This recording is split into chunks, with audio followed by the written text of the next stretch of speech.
Hi, everyone. This is Jason Bierk of Wall Street from E Street. Welcome back to another Wall Street from E Street podcast interview. Today's special guest is a returning guest. He's been talking a lot about this, so I actually wanted to have him on to talk about this. Him and Sandra have been covering this when the mainstream financial media won't, unfortunately. Jack from Nobody Special Finance. Thank you for coming back. Jason, thank you so much for having me on. It's good to be back.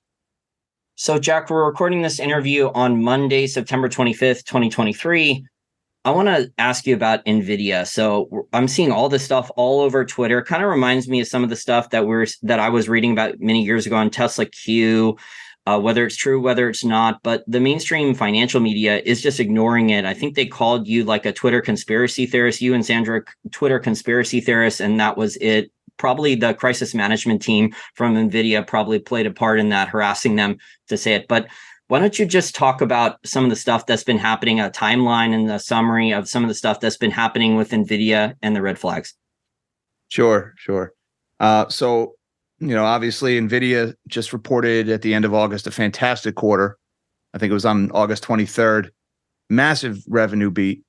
And in particular, their data center segment, which is where they sell their big H100 GPUs. That there was a pretty substantial beat involved there. And but the interesting thing about the trading action the next day, Nvidia stock rallied 10% that night, up around $520 a share. But that rally was immediately faded. And the following day, rather than seeing everybody pile in like we had seen during some prior Nvidia beats, we saw that rally just faded. The institutional money sat out that rally.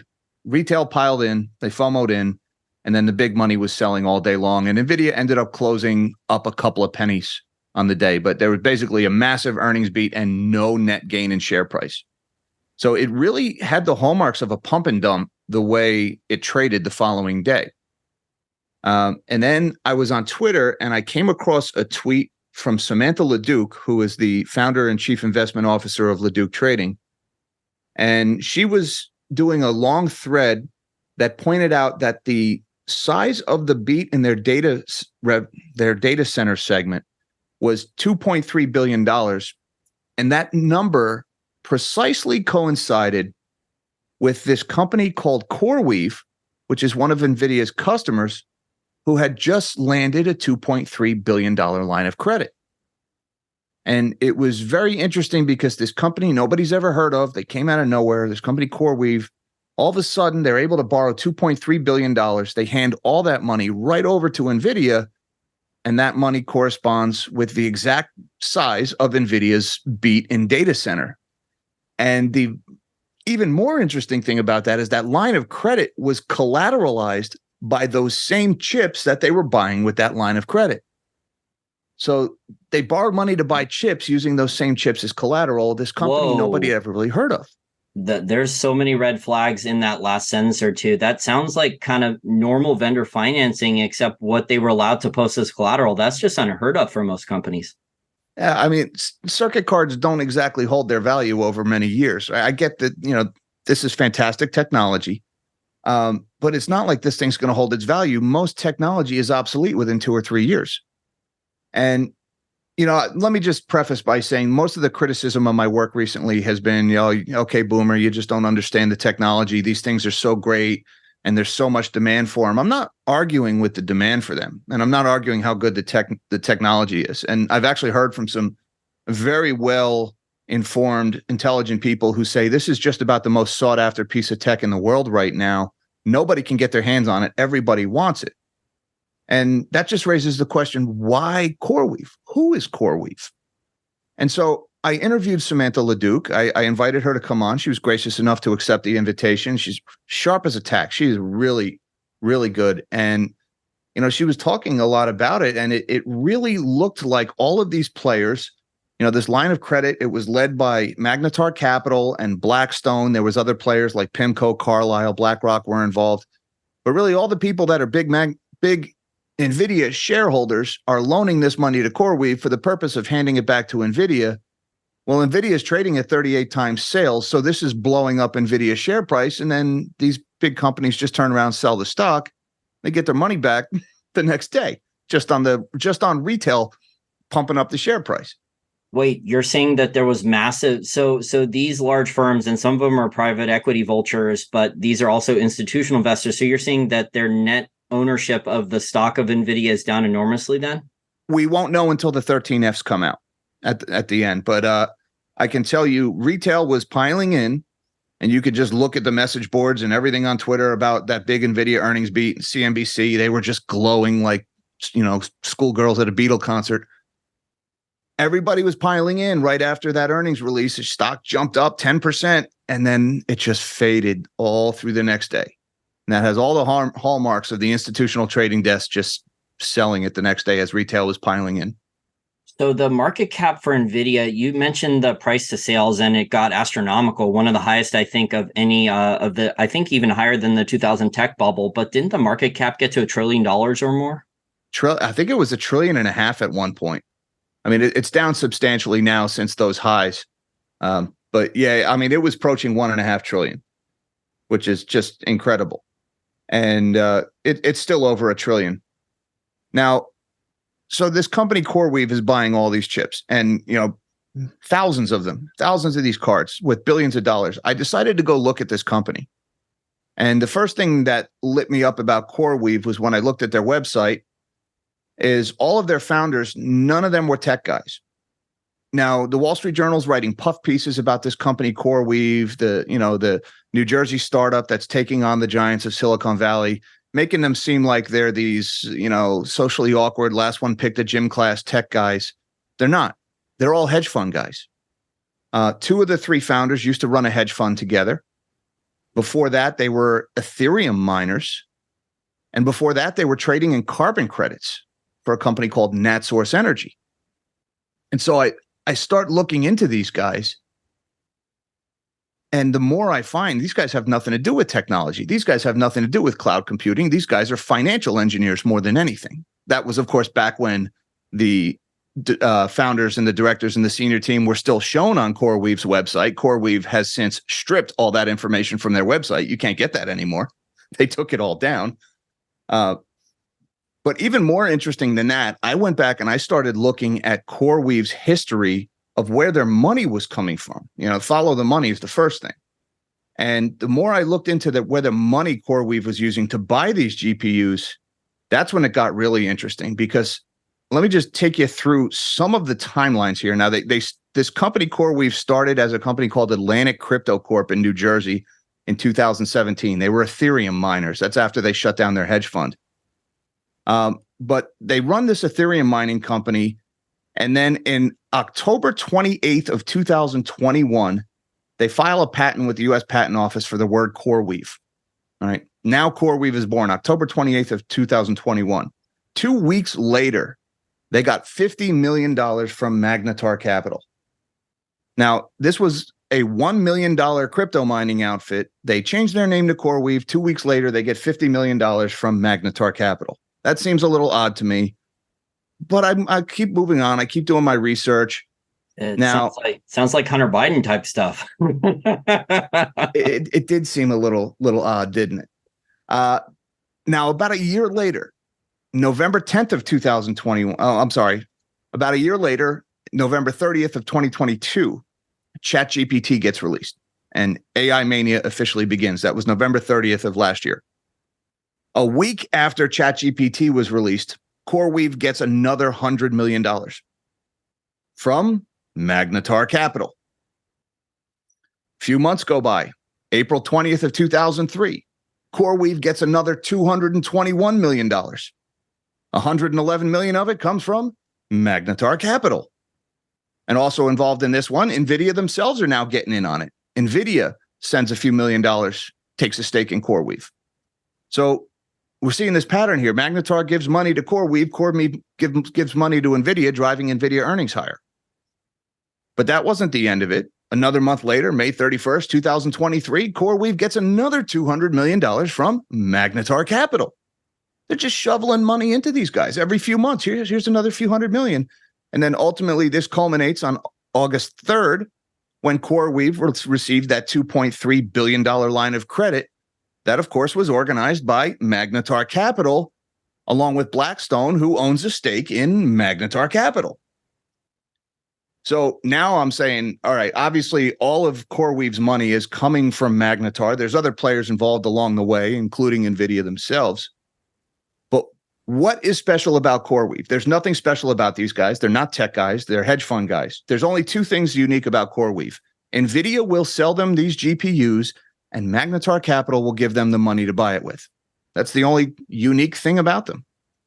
Well, so that made me think, they're what's getting up the with Magnitar? They're also not posting their own collateral. It sounds like Nvidia is giving them the collateral, which is even more of a head scratcher and a red flag, because anyone who runs a small business or starts a business knows that like you normally have to post your own collateral or post your house or something as a collateral or something like that. And here it is, the vendor is giving them the collateral and then the vendor is giving them financing. I mean, none of this stuff really actually makes any sense.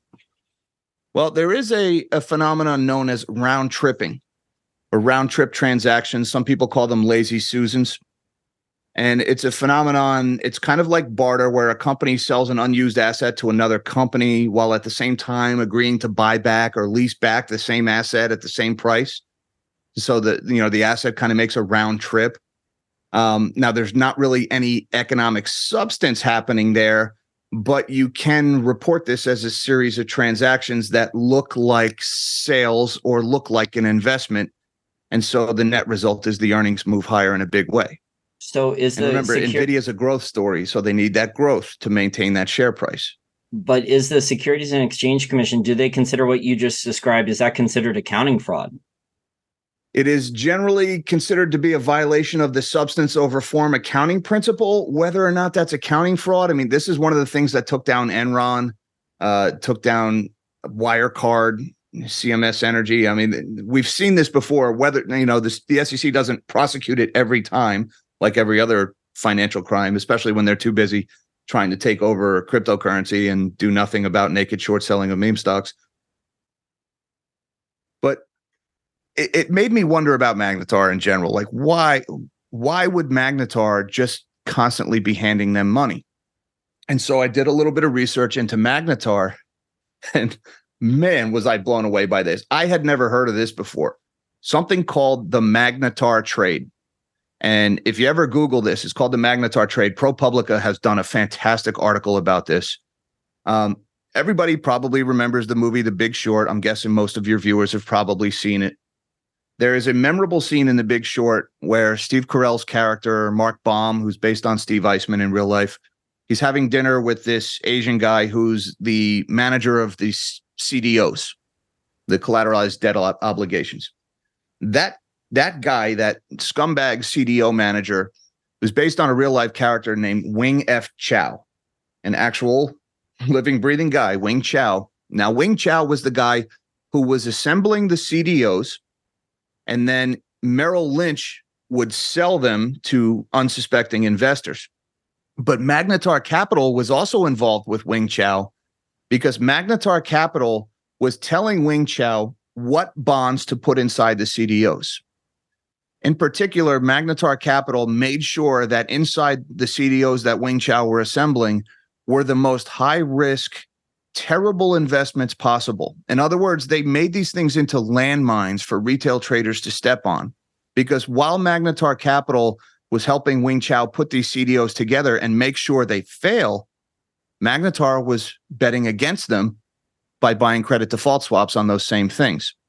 And then Merrill Lynch would sell those CDOs to unsuspecting investors and not tell them that the people who put them together are betting on their failure. And that became known as the Magnitar trade. Now, the investors lost billions. Magnitar Capital made hundreds of millions, and nobody at Magnitar was prosecuted. They didn't have to pay a single penny in fines. Bank of America ended up buying Merrill Lynch, ended up paying a few $100 million in fines. It was a fraction of the proceeds. So it was just the cost of doing business. So the company that is pumping money into CoreWeave for the purpose of CoreWeave handing that money right to Nvidia to drive Nvidia's earnings higher is the same company that sabotaged the CDOs and made the GFC worse so they could bet against them. And these are the people who are routing the money to Nvidia right now to produce these blowout earnings.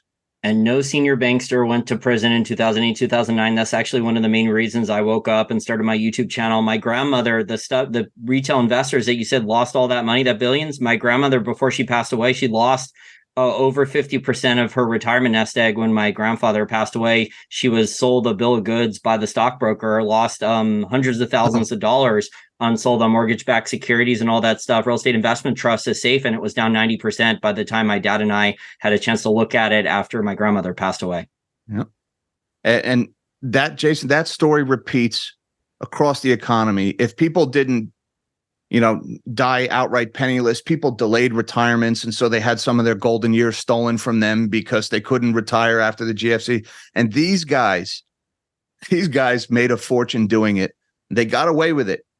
And think about that behavior. Go back and look at, Nvidia's stock price in the after hours trading after they reported that earnings beat and what it did the next day and what it has done since. And then remember that all the money that drove that big earnings beat was ultimately sourced from Magnitar Capital, the people who bet against the CDOs they were assembling in the GFC.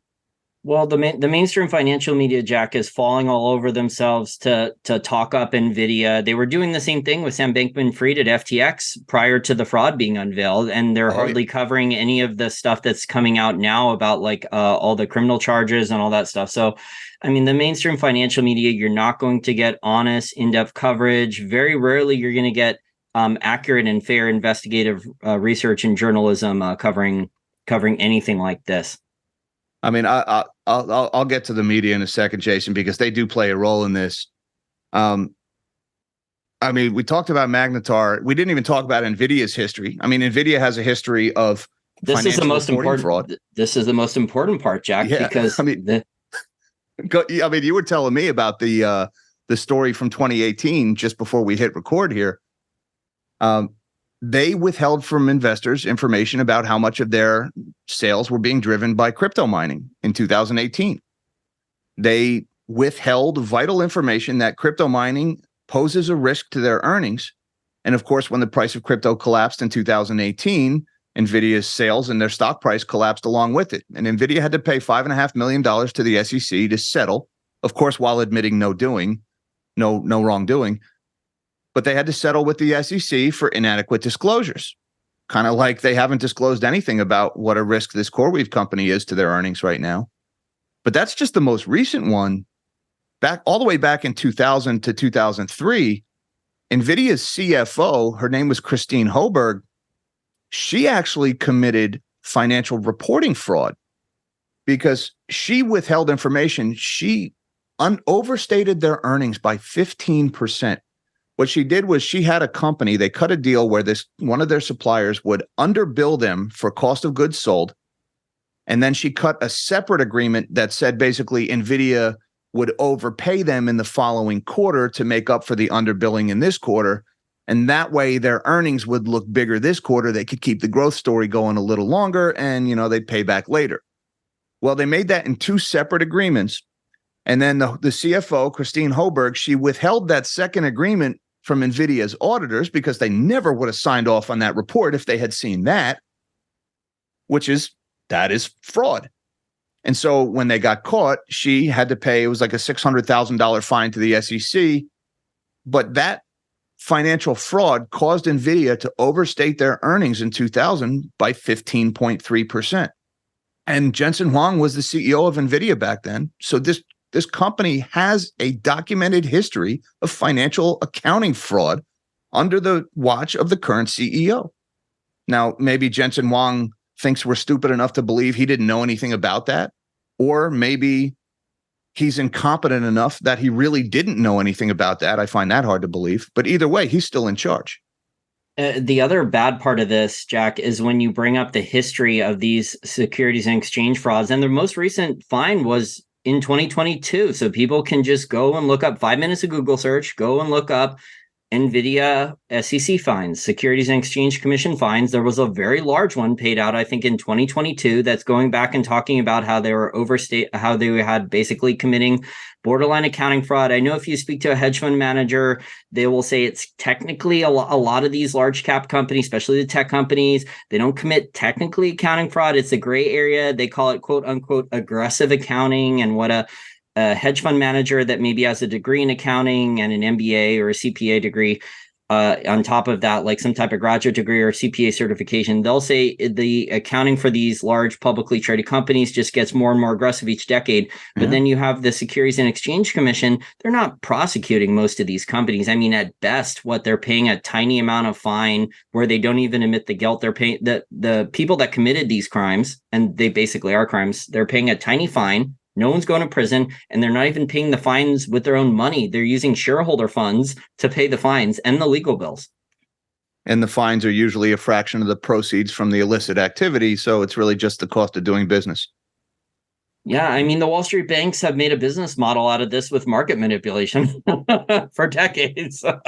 Pretty much, whether it's LIBOR, foreign currencies, commodity market manipulation. I mean, you name it, the Wall Street banks have gotten away with it, and at best, they pay a tiny little fine. So, we talked about Nvidia's documented history of financial fraud. We talked about Magnitar's documented history of financial fraud. But we got to talk about CoreWeave. Now, CoreWeave, this is a little more circumstantial, but there's a lot of smoke with these guys. In particular, their CEO, Michael and Trader, one of their co-founders, Brian Venturo, and one of their board of directors, a guy named Jack Hogan. They all used to work together in the early 2000s at a company called NatSource Energy. Jack Hogan was the CEO. Michael and Trader worked for him, and so did Brian Venturo.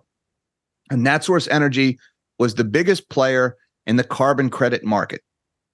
Carbon credits, that imaginary commodity that was supposed to offset greenhouse gas emissions and result in investment in green projects. Al Gore's favorite. Yeah. So Al Gore on TV or John Kerry on TV, like, oh, my private jet. Oh, my God. Oh, it's okay. I bought carbon credits. Yep.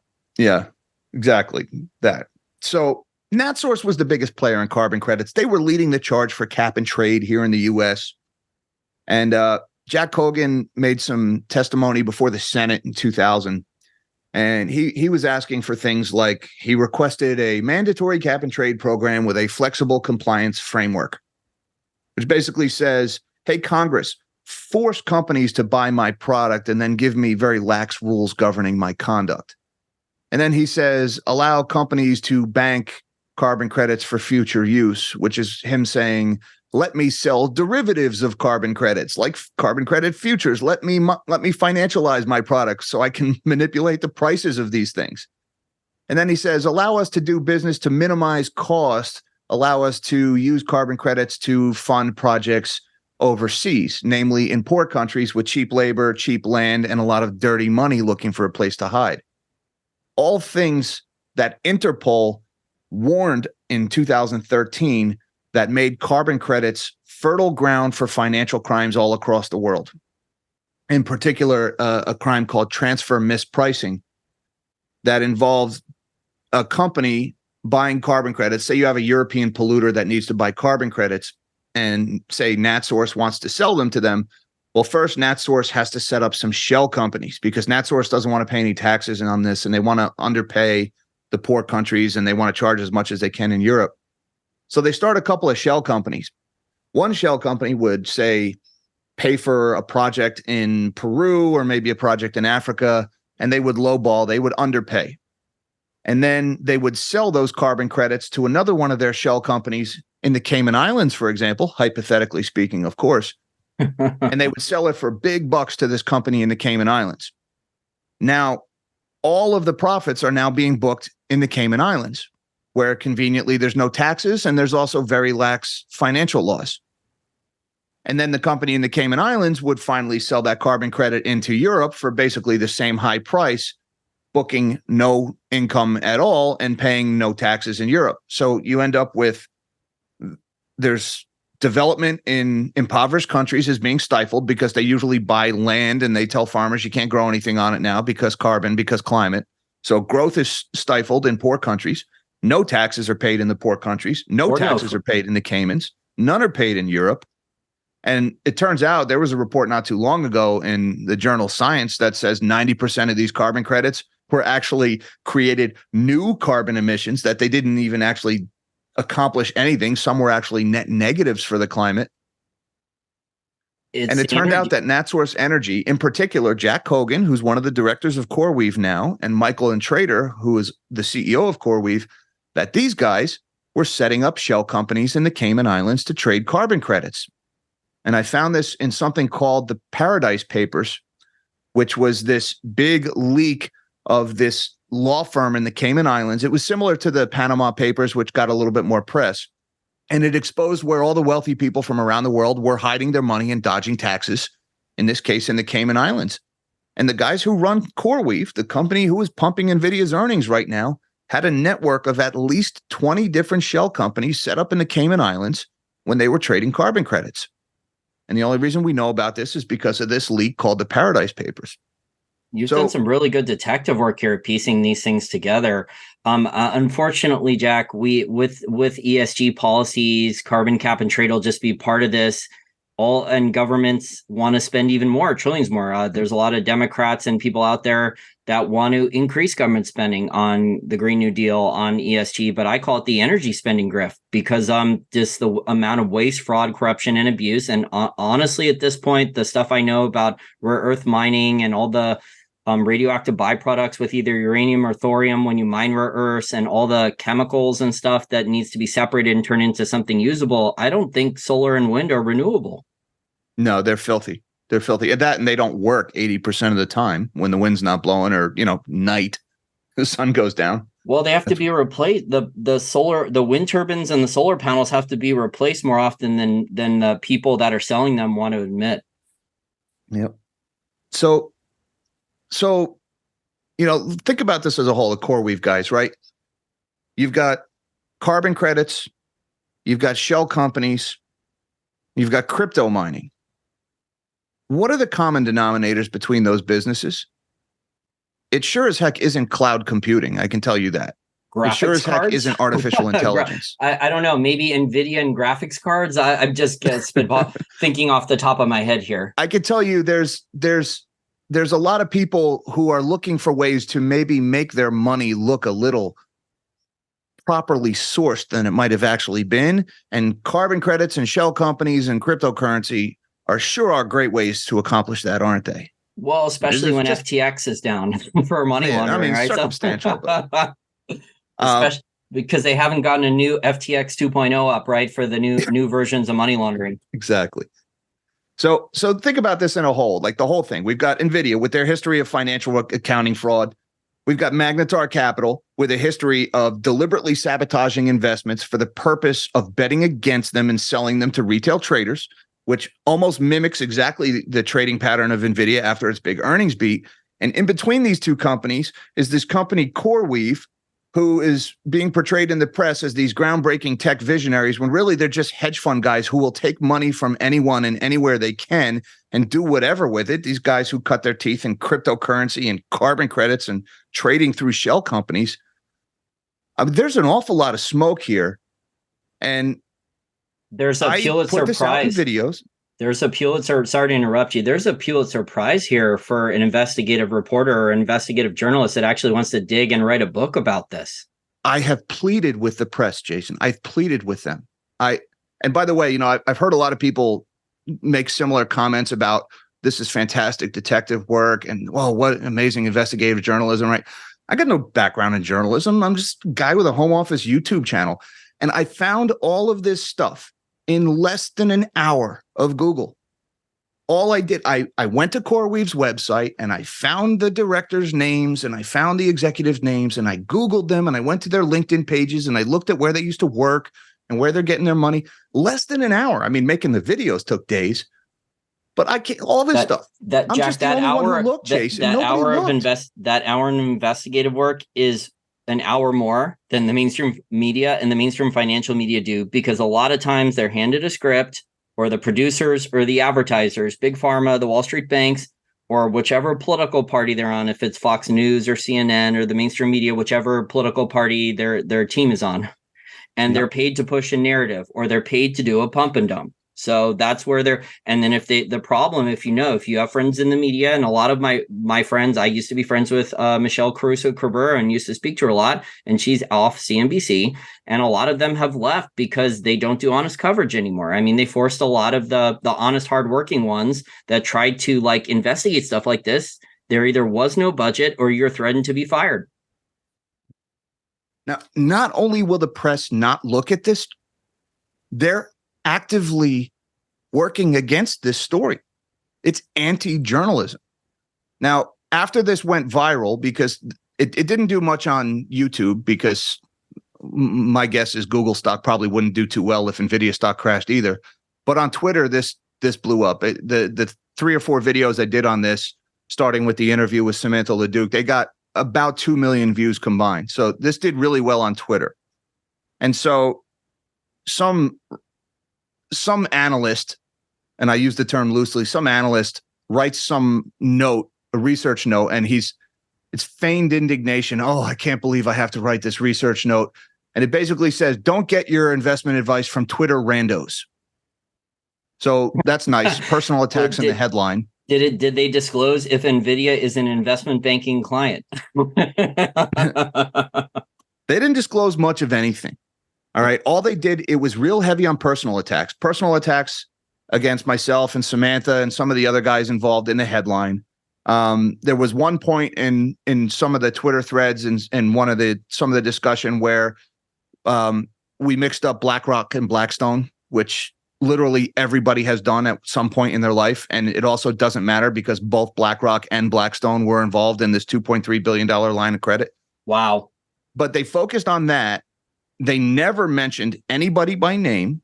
They never addressed any of the specific credible allegations about the Magnitar trade, about the shell companies in the Cayman Islands, about Nvidia's documented history of fraud. All they did was say, these are, I think the word they used was puerile. I had to Google it. Oh, they're puerile. It means childish. My vocabulary grew massively when I read this note. These puerile Twitter randos should be ignored. And all they do is go on to say how great the technology is. They didn't say anything about any of the substance of the videos or any of the substance of the research notes. All they did was told people there's this thing going on Twitter and you should ignore it. So it's character assassination without naming you or Samantha specifically, so you don't countersue them. And then it's pushing the narrative again, pushing the growth story, pushing the narrative, because probably Nvidia is an investment banking client. That's normally what happens with a lot of these investment banks and the positive research. I mean, the average person who's a retail investor or trader doesn't understand that how biased a lot of these investment banks are. Now, here's the real kicker. That research note was picked up by MarketWatch, by Benzinga, by Investor Place, by Barron's, by Forbes. I mean, you name it. Everybody in the financial press took the research note that told people nothing to see here, move along, and they repeated it, and all the headlines said, Twitter conspiracy debunked. Never even said what any of the allegations were, never even said what any of the substance of it was. All they did was all the financial press just circled the wagons around Nvidia. You got to keep Nvidia going because remember, Nvidia is holding up the whole market right now, isn't it? This whole rally in the stock market since November has been driven by the Magnificent Seven, the AI mania, and really within the Magnificent Seven, it's all been Nvidia driving the whole thing. Okay, so let me ask another question here. So since the actual technology and the chips are actually good, why do you think Nvidia needs to do this then to have all these red flags and borderline, whether it's aggressive accounting, channel stuffing? It seems like there was some channel stuffing here. I mean, it's like questionable vendor financing, and then you called it round tripping. I mean, there's stuff here for someone, and either a regulator or a actual legit independent investigative reporter to actually look at, but people are just ignoring it. Why do you think Nvidia would bother doing any of this? That's the hang up that I'm struggling with. Everybody wants this stuff. Maybe Nvidia wants to control who has it. Maybe they're afraid AWS is going to reverse engineer their stuff. That's possible. I don't know why they would do this, right? And Jensen Huang is already a billionaire 30 times over. So why would he get involved in this just to be a billionaire 31 times over? He's already got more money than 100 men could spend in 100 lifetimes. Why would you do this? I'm not a billionaire 30 times over, so I don't pretend to understand what drives someone like that, because I'm not capable of it. So this is not like an Elizabeth Holmes or Sam Bankman-Fried type of fraud where like they were, I don't know, entrepreneur, kind of quote unquote entrepreneurs, like a Silicon Valley person. He was, coding out of his garage, or they had raised a small amount of money and they had built up this company up to many billions of dollars. And then there's, the company was going to collapse or something like that. And so they just started doing extra fraud. This is not the case here. This guy was already rich. Yeah. He's already a multi-billionaire, and he's got an amazing product. The power of these Nvidia GPUs. Now, admittedly, my background is mechanical engineering. I'm not a computer guy, but I trust the people who are telling me how good these things are. And I'm not arguing with how good they are. I'm saying the business practices stink.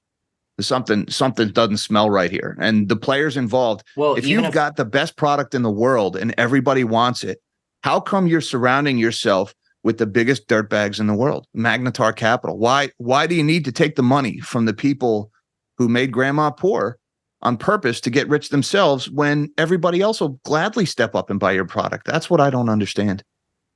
And they have first mover advantage. They have intellectual property, but eventually there's going to be competition. I don't know exactly when the competition's coming. I think Amazon just did a deal today on Monday, September 25th. I think they just invested in something similar. A small company maybe bought a minority equity stake or something like that.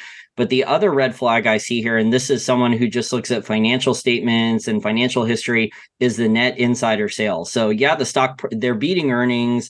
They had a ton of quarterly beats the last like 12 months or something based on the artificial intelligence bubble. And so like that just created a ton of momentum in the stock. But the senior executives at Nvidia, they're not insider buying. I mean, they're offloading. I think it's over $300 million worth of stock. Yeah, I have seen that, and it is a little suspiciously timed, especially considering the share buybacks. Now, I would just throw the asterisk on this because I've heard it mentioned a couple of times. I think Jensen Huang has something like $30 billion worth of Nvidia shares.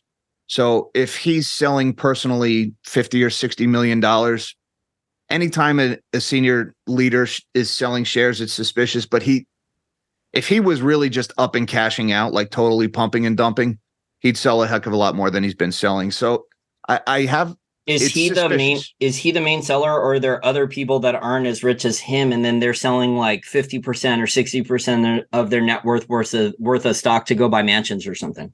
I know he's not the only seller. I know there's several insiders that are selling. To my knowledge, none of them have sold a majority of their position. That they've all been relatively small relative to their current holdings.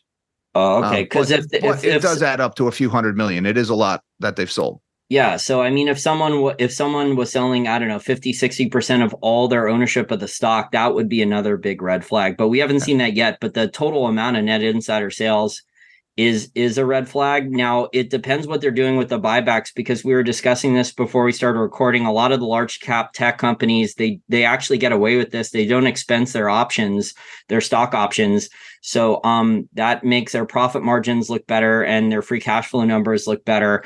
And then because of that, there's a lot of extra shares, equity dilution for their employees, because they have to pay high compensation normally with stock options to keep their employees so their employees don't leave. So you have companies like Facebook or Meta, Google and others. They do these indiscriminate amounts of massive share buybacks, but it's not really, it is to juice the stock.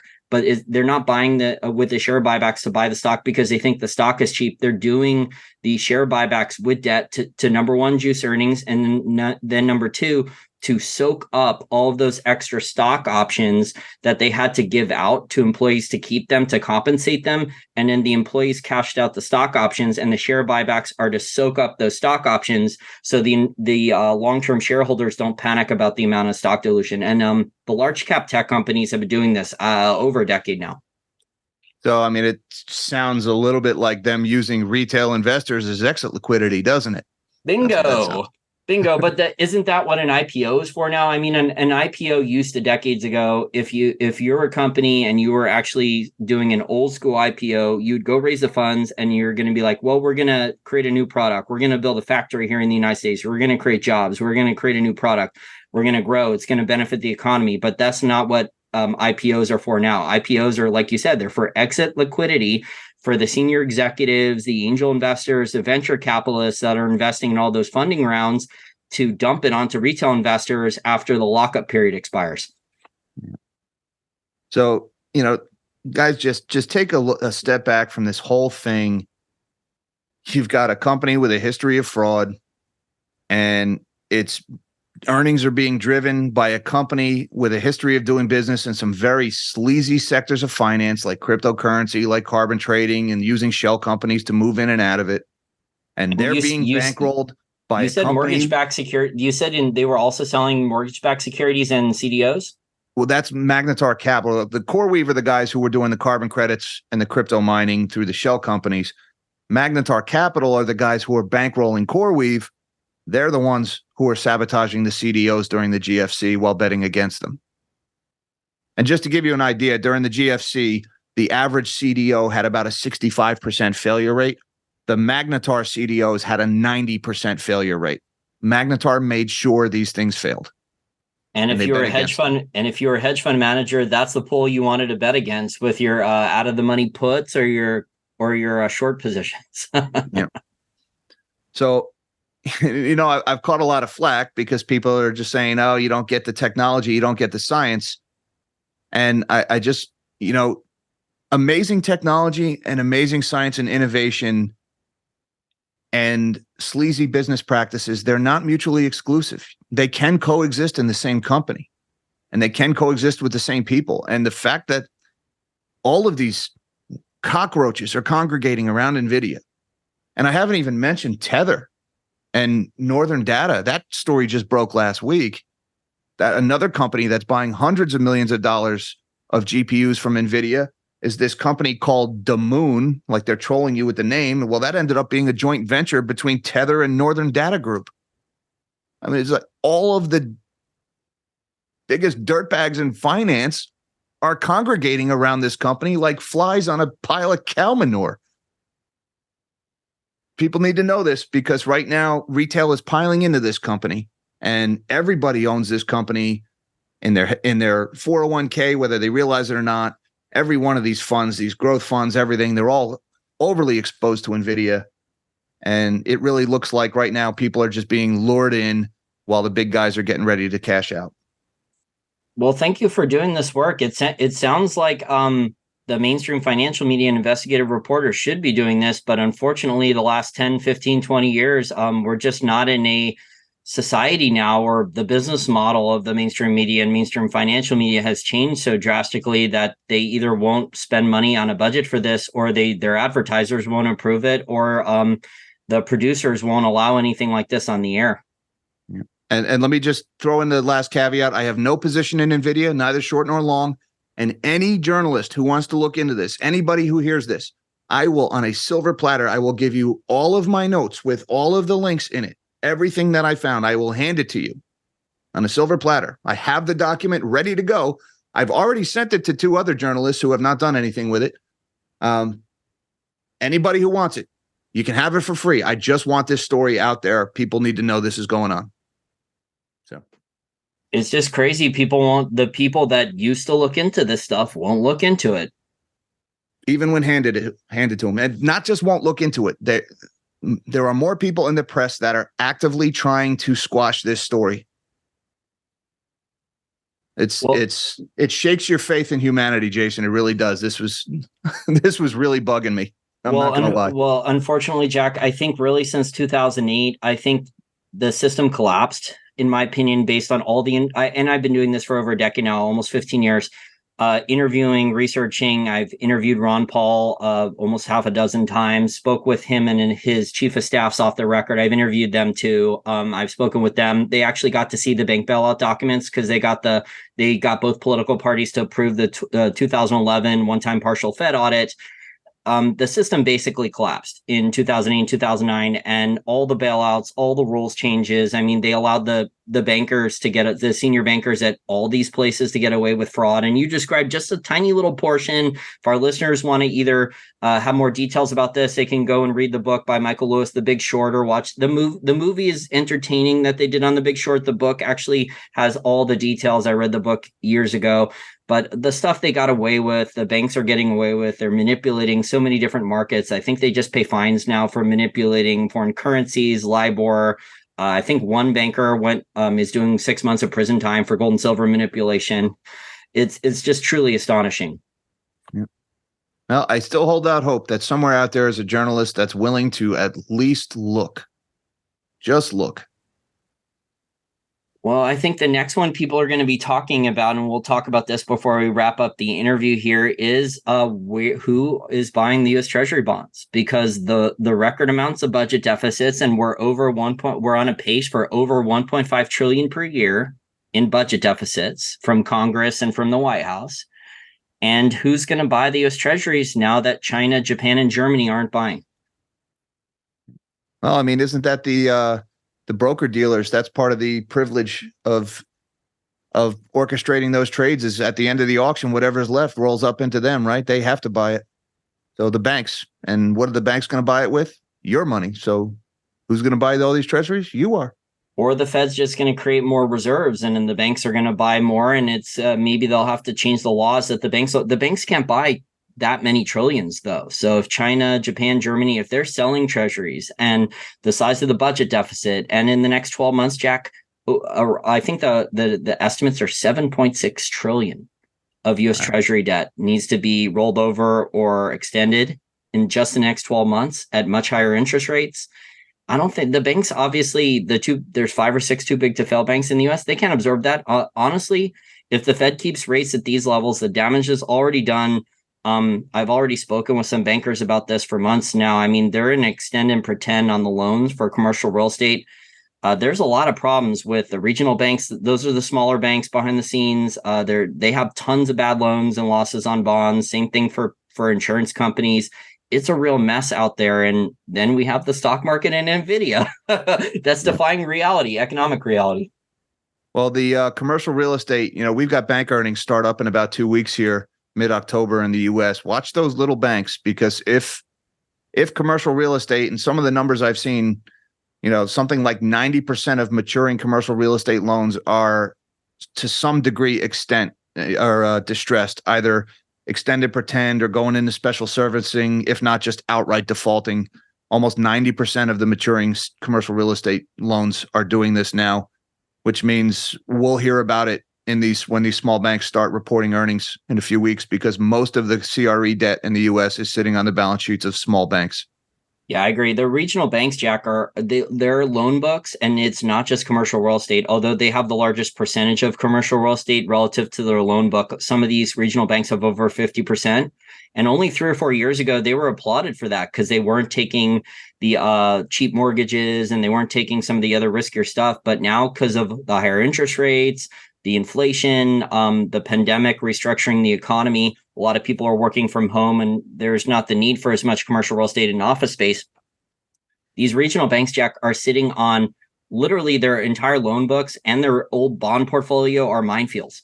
So not only commercial real estate, they have losses on small business loans. There's tons of small businesses that are potentially looking at bankruptcy in the next 6, 12, 18 months if the Fed keeps rates this high.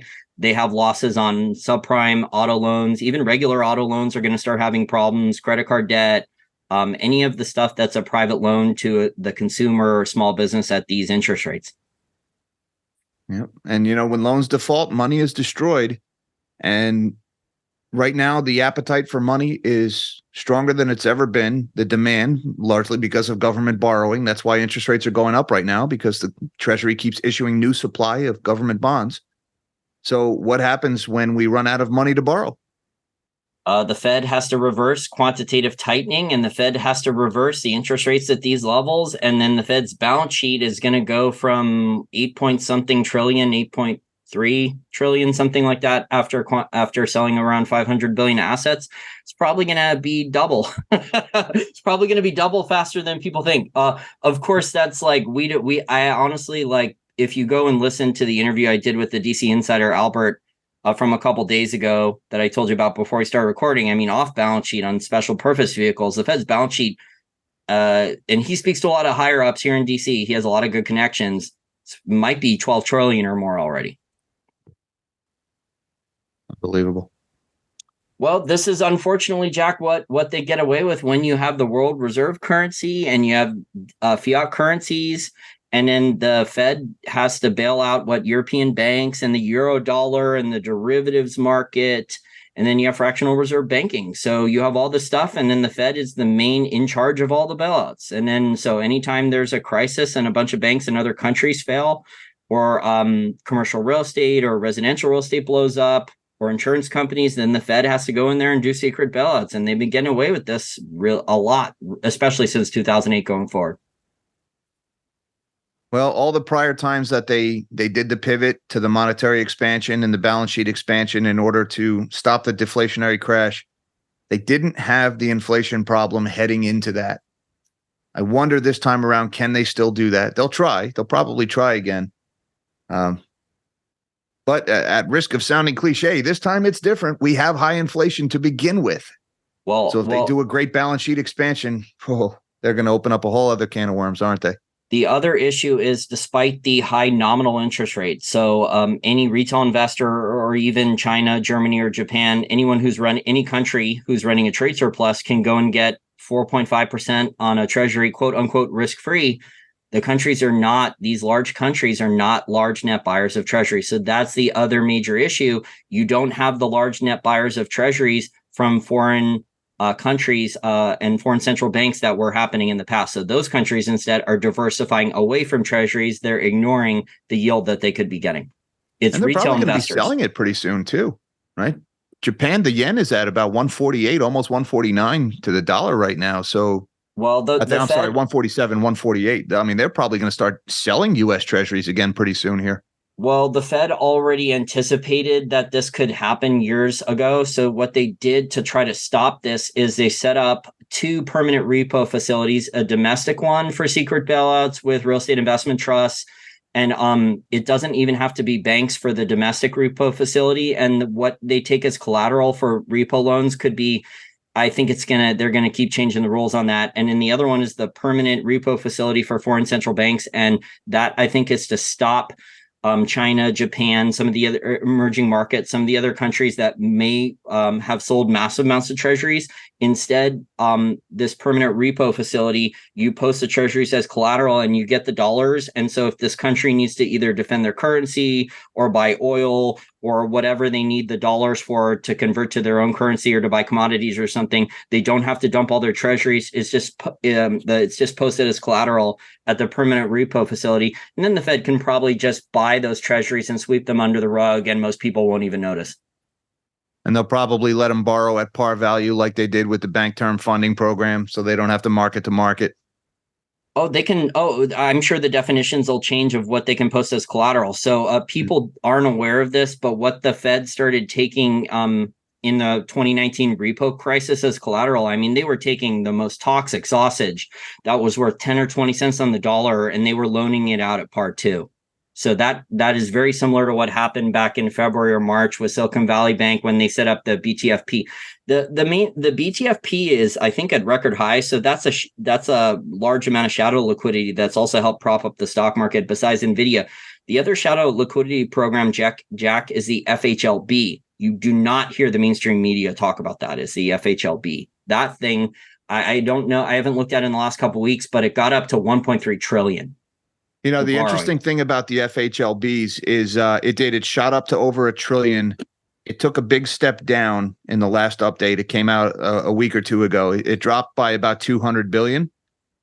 But coinciding with that drop of about 200 billion, there was about a $200 billion increase in brokered deposits among banks. So instead of going to the FHLBs, the banks have started selling deposits to each other. You know, say You got a 10-year CD that's yielding nothing percent. You've got all that money locked up. You know they're not going to come withdraw. You can sell that deposit to a First Republic bank or to a Western Alliance, somebody who's in trouble, and you can get 7-8% for it if you sell it to them because they need liquidity right now. So the FHLBs dropped by a few $100 billion, but now they're doing the brokered deposits. Again, it's still expensive borrowing, expensive debt that they're taking on. It's very interesting. Yeah, we'll have to watch to see what happens with interbank lending. So if that credit freezes up, I know the bank said they're going to be tightening credit, which is another sign of a recession.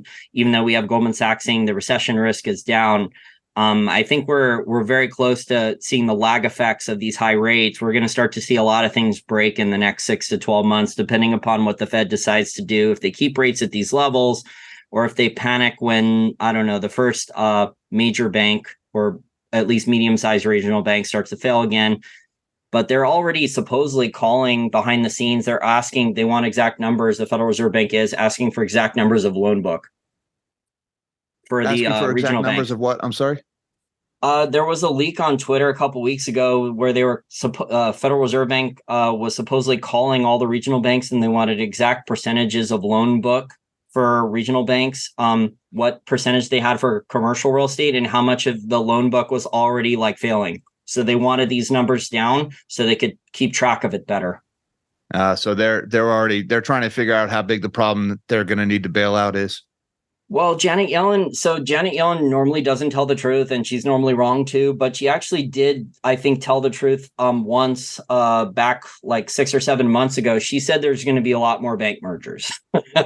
Yep. Well, First Republic didn't fail, right? They merged with JP Morgan. They didn't fail, or whoever it was they merged with. Well, JP Morgan got to asset strip them, right? So they didn't get any of the toxic liabilities. They got all the good assets, all the good employees. They got to, and then the FDIC and the Federal Reserve Bank and the U.S. taxpayer subsidized the whole deal. Yeah, and now that you mention it, where you said that they got to pick what they wanted, right? They took the assets that were on those banks' balance sheets and that got them for a discount. Everything that was left, that's still sitting on the FDIC's books right now. Of course it is. Same thing for Signature and Silicon Valley. Of course it is, unfortunately. I mean, like they could create another company. We could see them stick it to Fannie Mae or Freddie Mac. Nothing at this point would surprise me. Well, they're supposedly very soon they're going to be putting that up for auction. That stuff is supposedly up for bid. So, what they don't say, Jack, is that like when they did that back in 2009 through 2012, they actually gave like BlackRock and those guys like zero and hedge funds 0% interest-free loans to go and buy entire streets of houses and the mortgage-backed securities. So they got 0% interest loans to go and buy this stuff. Yeah. And it was paid for with monetary expansion, right? Because if the Fed's loaning money into existence, who's paying for it? You are. Well, part of stagflate, tax lie, and the Cantillon effect. And what you said, what this time is different with the crisis is in the past crisis, there wasn't as much consumer price inflation, stagflation, and shrinkflation in the real economy. There was a focus mostly because the Fed has been openly talking about this for decades, although now they've kind of stopped because they know the wealth disparity is so bad. We're at 1920s levels of wealth disparity between rich people who own assets and people who are not the super high wealthy.